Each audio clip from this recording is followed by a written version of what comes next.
ГСП онлайн. Городские новости сейчас. Каким должен быть учитель? Такой вопрос мы задали паре ухтенских школьников в преддверии профессионального праздника всех педагогов. Оказалось, каждый взрослый с указкой у доски проходит непростой кастинг на место в сердце ученика. В перечне обязательных качеств – терпеливость, целеустремленность, честолюбие и понимание. Еще целый список особенных характеристик. Хороший учитель как личность, он должен быть, во-первых, справедливым, во-вторых, веселым, у него постоянно должно быть хорошее настроение. И он должен очень хорошо знать свой предмет. То есть он должен быть именно высококвалифицированным специалистом по тому предмету, который он преподает ученикам. Но все ученики признаются, педагог, идеально подходящий под все детские и подростковые представления, есть. Кто-то из ребят с нетерпением ждет встречи с ним на истории, кто-то на математике, а кто-то на уроках иностранного языка. На английском языке мой самый любимый учитель, потому что она позитивная, веселая, активная, понимающая.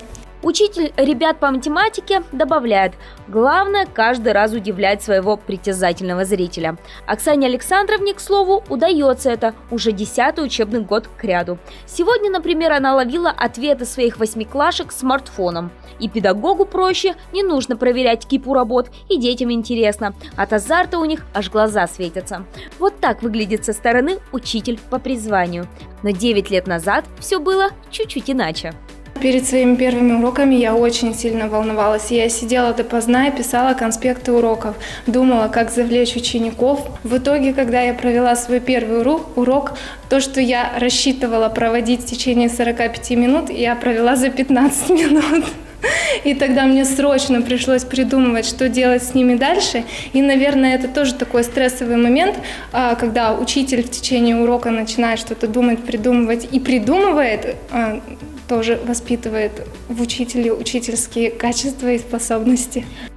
К слову, такие стрессовые моменты привели молодую преподавательницу информатики к званию «Учитель года Ухты». Но, к сожалению, не все проходят такую закалку, добавляет Оксана Эслауэр. Многие уходят из школы, едва успев переступить порог учительской. Чтобы таких случаев было как можно меньше, Оксана Александровна возглавила Совет педагогической молодежи. Таких в Коми всего 4. В наш уже вошли 30 специалистов, которые вместе не только решают насущные педагогические вопросы, но и отдыхают, активно, разумеется.